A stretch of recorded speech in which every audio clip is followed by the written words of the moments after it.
안녕하십니까, 통연입니다. 오늘은 묘월 갑일의 운명적 조건과 작용에 대해서 말씀을 드리겠습니다. 구독과 좋아요를 눌러주시면 감사하겠습니다. 이 묘월의 갑목이 묘목이 갑을 보게 되면은 이 갑 입장에서 묘월은 이건 우리가 양인 그럽니다. 양인. 그래서 묘목은 갑의 입장에서 양인이라는 작용을 하게 된다 이거죠. 그래서 갑일간의 묘월은 양인월입니다. 양인월. 갑일간은 그렇기 때문에 이건 주어진 거 아닙니까? 묘월달에 갑일이다 한다면 이미 묘월이라는 것은 내가 원하든 원하지 않든 주어진 거예요. 주어진 조건이에요. 그래서 갑일간은 양인을 써야 된다 이거죠. 그런데 이 양인에는 에너지는 내가 다루기가 힘든 겁니다. 밖에 있어요. 이건 밖에. 그래서 내가 다루기가 힘듭니다. 나한테 에너지가 넘어와 있지 않아요. 내가 잘 활용하기 위해서. 그러면은 에너지를 나한테 넘어오도록 조절해서 써야 한다 이거죠. 자평진전 격국론에서 보면은 흉신과 길신이라는 말이 나옵니다. 그러면 흉신은 뭐냐? 흉신은 살상효인이라고 그러죠. 살 혹은 칠살, 상관, 효는 뭐예요? 편인을 얘기하는 겁니다. 편인. 그 다음에 인은 양인을 얘기한다 이거죠. 이것을 4대 흉신이라 그랬습니다.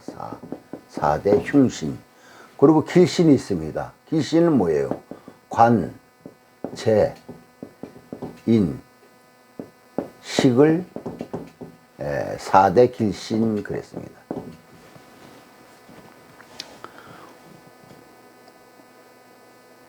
그런데 여기서 흉신이나 길신이라는 의미는 좋다, 나쁘다 이런 뜻이 아니에요. 이것은 뭐냐면은 길신은 뭐예요? 명기준에서 움직이는 것이고 길신은 명기준에서 움직이지를 않는다 이거죠. 그러니까는 재관인식 길신은 뭐냐면은 그 에너지가 일정 부분 안으로 나에게 맞추어 들어와 있다 이거죠. 이미 조절되어 있다는 것입니다. 그러니까 내가 쓰기가 좋다는 얘기죠. 부담이 없다 이겁니다. 안전하게 쓸 수 있는 것이 길신이다 이거죠. 그래서 길신은 이렇게 순용한다 이렇게 되어 있습니다. 길신은 생설을 해서 순용해서 쓴다 이렇게 되어 있습니다. 그 길신 흉신하면은 좋다 나쁘다는 선입감이 많이 작용하는데 그런 것이 아니라 흉신은 컨트롤이 되어 있지 않다는 것이고 길신은 뭐냐면 조절이 되어 있다는 것입니다. 그러니까 다시 말하면 흉신은 내 중심으로 움직이지 않고 흉신 중심으로 에너지가 움직인다 이거죠. 그러니까 내가 조절하기가 어렵다 이겁니다. 한마디로 얘기해서. 그것이 길신과 흉신의 원래 의미입니다. 즉 명기준에서 보면은 일간 중심으로 움직이지 않는다는 뜻입니다. 흉신은. 길신은 일간 중심으로 움직인다 이거죠. 내 뜻에 맞춰진다 이거죠. 그렇게 일간 중심의 일정 부분 이제 이 길신은 타협이 되어 있습니다. 연락이 되어 있고 예고되어 있고 정보가 교환되어 있습니다. 그래서 정광격이라 하면은 내가 너를 이렇게 통제하고 규제할 테니까 준비하고 있어요 라고 통보하고 있는 것이나 마찬가지입니다. 근데 평가는 어림도 없죠. 그냥 느닷없이 와서 딱지 붙이고 언제까지 나가세요 하는 것이 평간이다 이겁니다.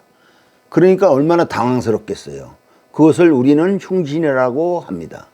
에너지가 나 중심으로 되어 있지 않고 밖에 중심으로 되어 있어서 그 에너지를 전환해서 써야 된다 이거죠. 그래서 흉신은 역용을 하는 것이다 이겁니다. 흉신은 역용, 거꾸로 쓴다 이거죠. 거꾸로. 역용한다는 것은 극설해서 쓴다 이거고, 순용한다는 것은 생설해서 쓴다 이겁니다. 그 용법이 다르죠. 그래서 생설의 설과 여기도 설이고 여기도 설 아닙니까? 생설의 설과 극설의 설은 다른 의미입니다. 극설의 설은 아주 강해야 돼요. 설기가. 이건 아주 강해야 된다 이거죠. 역용은 극법을 쓰는 것이므로 설하는 것이 설하는 대상보다 약하면은 설이 되겠어요? 설하는 것의 기본에 맞춰진 것이, 그런 설은 순용의 설이고 극하는 것에서는 설이 주도해야 설이 된다 이거죠. 기운을 확 빼내야 된다 이겁니다. 극에 대한 설을 잘 이해해야 합니다. 이것을 이해 못해서 혼용들을 많이 하고 순역의 용법 차이를 못 느낍니다. 그러니까 같은 설이라도 이 순용의 설은 뭐예요? 대상에 맞춰서 설을 하는 거다 이겁니다. 대상에 맞춰서, 기본에 맞춰서 설을 하는 거고, 역용의 설은 대상의 기운을 확 빼야 됩니다. 그 차이점이 있습니다. 그래서 역용에서는 설이 주도해야 되고 흉신을 조절하는 데 용법에 맞는 것입니다. 흉신은 극설을 해서 이들의 에너지를, 무게중심을 안으로, 즉 주도하는 명예중심인 나에게 맞춰지는 것을 말합니다. 그러니까 길신은 에너지를 다루는 것이 편하고 흉신을, 무게중심을 다뤄서 쓴다면 적을 내가 다루는 것이다 이겁니다. 적장을 나의 장수로 쓰는 것이죠. 그러면 적은 장수를 잃고 나는 적의 장수를 얻으니 두 배 효과를 얻는 것이죠. 그래서 살상효인, 흉신을 다루는 것은 내가 힘을 쓰는 것이 더 뚜렷하게 부각이 됩니다. 다시 돌아와서 월에 묘 양인이 있으면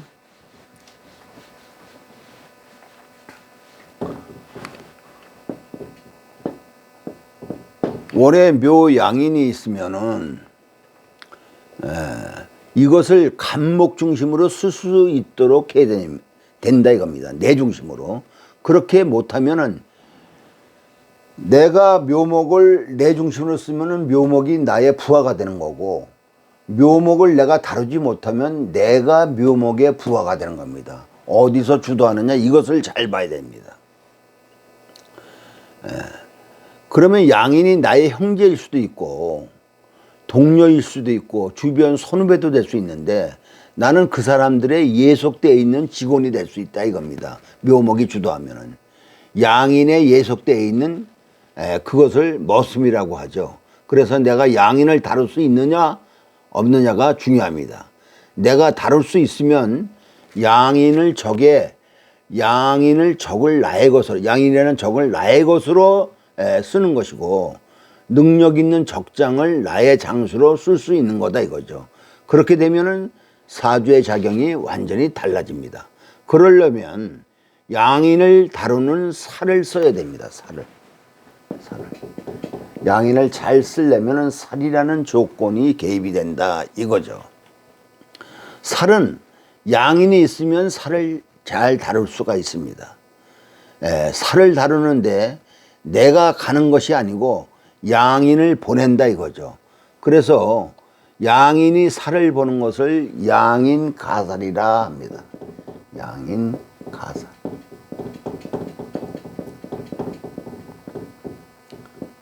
이 가자는 뭐예요? 십자가 할 때 가자, 닭장의 횟대 뭐 이런 거죠. 이게 가살. 양인과 살을 뭐냐면은 서로 엮어놨다 이거죠.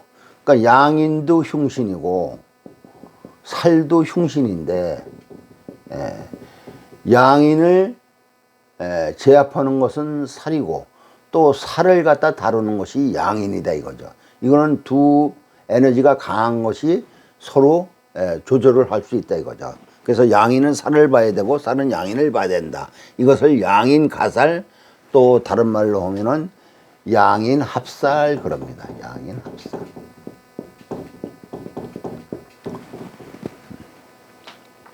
격에서는 살을 쓴다는 것이죠. 그래서 양인격에서는 살을 쓴다 이런 얘기입니다. 가살을 해서 일간 입장에서는 양인이라는 적과 살이라는 적을 묶어서 쓰는 거다 이거죠. 서로 에너지의 균형을 이루어서 다루는 형태의 에너지를 쓰게 되는 것이죠. 이것은 굉장한 파워나 힘을 갖게 됩니다.